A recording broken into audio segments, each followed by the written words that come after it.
You know, for decades, Europe was a real powerhouse in the commercial space race, but the ground beneath their feet has been shifting fast.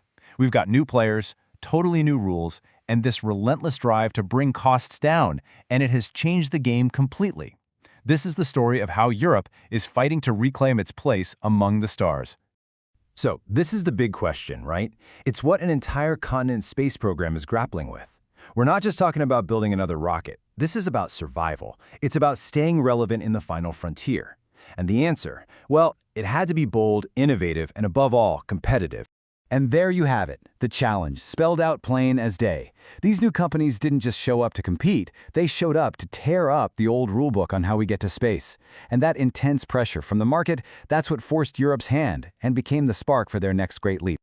So, in response to this whole new reality, Europe came up with a new answer. A launch system designed not just for raw brute force power, but for precision, flexibility, and cost-effectiveness in this brand new era.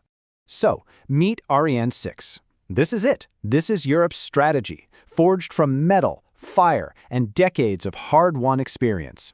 It's built to be versatile, super reliable, and, this is the key part, cost-effective, to make sure Europe always has its own way to get to space, for whatever it needs, for years to come. And you know, this rocket didn't just appear out of nowhere. It's really standing on the shoulders of giants. It draws from the smart ideas of its predecessors, like the dual-launch capability that Ariane 3 pioneered, all the way to the heavy-lift dominance of Ariane 5. Ariane 6 inherits this incredible legacy of just getting the job done. Okay, so how do you build one rocket that can launch a single massive satellite 1 month, and then a whole bunch of smaller ones the next? The answer is versatility. It's a lot like its super successful older sibling, Ariane 4. It comes in two main flavors, the A62 with 2 boosters, and the real powerhouse, the A64 with 4. This modular design means you can tailor it for almost any mission you can think of. All right, let's pop the hood on this thing. What exactly makes up this next-generation launch vehicle? We're going to break it down piece by piece, from the engines all the way up to the nose cone. First off, this thing is huge. It stands as tall as a 20-story building, just an impressive piece of machinery.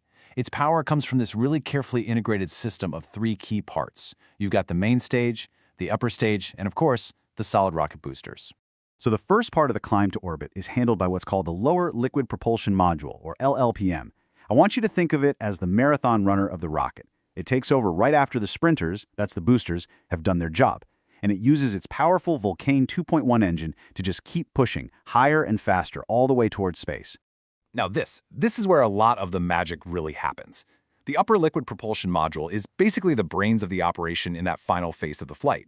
Its engine, the Vinci, can be stopped and restarted multiple times while it's in space. This basically turns the upper stage into a space tug, able to drop off different satellites into completely different orbits, all on a single launch.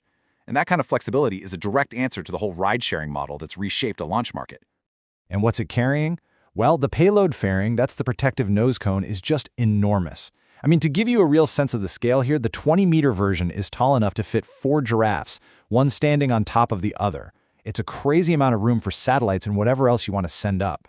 So where does that incredible ground-shaking power at liftoff come from? Well, that comes from the solid rocket boosters that are strapped to the side. And these are something special.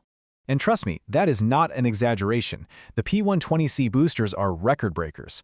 Monolithic just means the propellant inside is cast in one single massive piece. This design makes manufacturing way simpler, which in turn makes it more reliable. It's a true marvel of engineering. And this just brilliantly illustrates the sheer scale we're talking about. Each one of these boosters is packed with 140,000 kilograms of solid propellant. To put that in perspective, that's the equivalent weight of about 25 adult elephants in fuel, all ready to be unleashed in just the first 2 minutes of the flight. But here's the thing, it's not just about brute force. The thrust from these boosters is actually carefully shaped over time. It's super powerful right at liftoff, then it actually eases off a bit as the rocket hits max Q. That's the moment of greatest stress from the atmosphere, before it throttles back up again. That kind of control is absolutely crucial for protecting the rocket and its delicate and very expensive payload. Okay, so we've seen all the different pieces. Now, let's put them all together. How do all these powerful and precise parts work together to actually deliver a satellite into orbit? Let's walk through a typical mission. Every journey starts right here at the ELA-4 launch pad at the Guiana Space Centre. It's tucked away near the equator, and that location gives the rocket a little extra boost from the Earth's rotation, which helps it get to orbit just a bit more efficiently. The whole sequence is like a ballet of engineering. First, the main Vulcain engine roars to life. Then the solid boosters fire, and boom, we have liftoff. About 2 minutes later, the spent boosters fall away. Shortly after that, once the atmosphere is thin enough, the fairing separates. The main stage keeps firing before it too separates, leaving that versatile upper stage to light up its Vinci engine and coast to the absolute perfect spot to release its precious cargo. And what's really cool about this is how it breaks down that versatility we've been talking about into hard numbers. With 2 boosters, Ariane 6 can lift over 10 tons to low Earth orbit. But you strap on 2 more boosters for the A64 version, and that capability more than doubles to over 21 tons. That flexibility is exactly what lets it serve a huge range of customers and missions. So, in the end, Ariane 6 is so much more than the sum of its parts. It's a strategic asset.